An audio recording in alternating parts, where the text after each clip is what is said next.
polimeri? Kamu nanya. Ente kadang-kadang ente ya.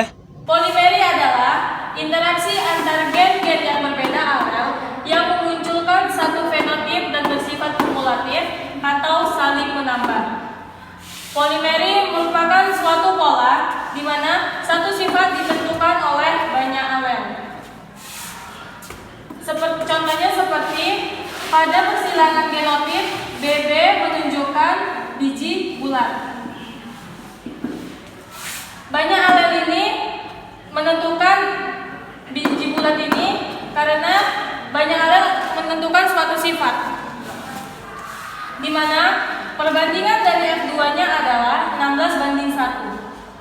Langsung masuk ke contoh pada biji gandum. Gandum berbiji merah M1, M1, M2, M2. Kenapa di sini M besar? Karena M ini menunjukkan dominan dari warna tersebut dan disilangkan dengan gandum berbiji putih, di mana biji putih juga dilambangkan dengan huruf M, tetapi biji putih ini M kecil karena resesif, yaitu M1, M1, M2, M2. Kenapa di biji putih dan merah sama menggunakan M, tapi mereka berbeda? Kalau di biji merah, dominan M besar menunjukkan berbiji merah. Kalau di biji putih, resesifnya M kecil menunjukkan biji putih. Di mana M1, M1, M2, M2 itu adalah berwarna merah yang ditentukan oleh banyak alel yang menentukan suatu sifat. M1 berbiji merah dan berbiji putih, merah dominan terhadap putih dan terjadi polimeri. Tentukan F2-nya. Baiklah, saya akan menjawab soal berikut. Parental P1 yaitu M1, M1, M2, M2 yaitu merah disilangkan dengan M1, M1, M2, M2 resesif yaitu putih. Baiklah, di sini kita akan mencari gametnya. Karena M1, M1, M2, M2 itu tidak mempunyai alel heterozigot, menjadi hanya ada satu gamet, yaitu M1, M2 yang putih juga sama, menjadi M1, M2 resesif. Jadi hasil dari turunan pertamanya yaitu M1, M1 resesif, M2 resesif lebih dominan ke merah, jadi 100% merah. Dan jika sesama F1 disilangkan dengan F1, maka akan menghasilkan keturunan merah. F1 ini menghasilkan keturunan merah. Kemudian menentukan gametnya, kita lihat dari homozigotnya. Di sini ada 2 homozigot, maka nanti akan menghasilkan 4 gamet, 4 jenis gamet. Kemudian menentukan gametnya, kita lihat dari M1 disilangkan dengan M2, maka akan menghasilkan gamet yang dominan. Kemudian gamet yang keduanya akan menghasilkan gamet resesif.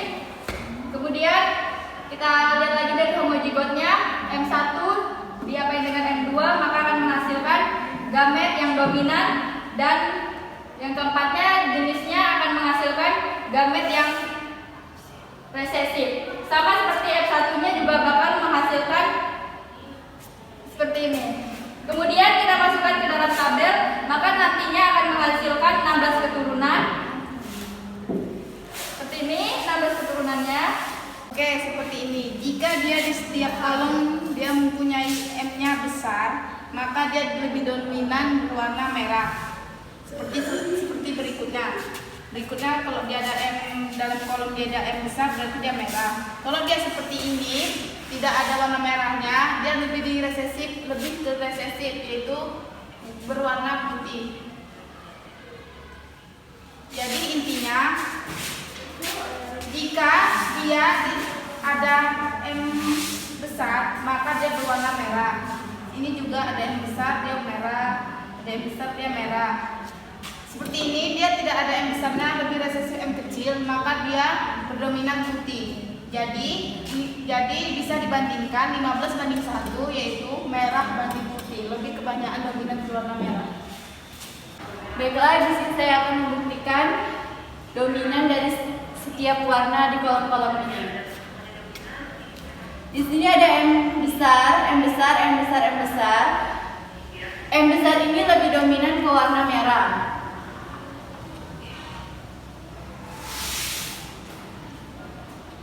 Sedangkan M kecil lebih ke warna putih.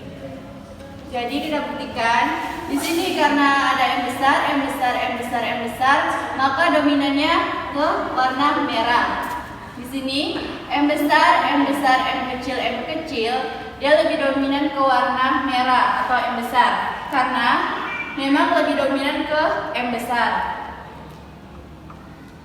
Di sini M besar, M kecil, M besar, M besar, dominannya ke warna merah.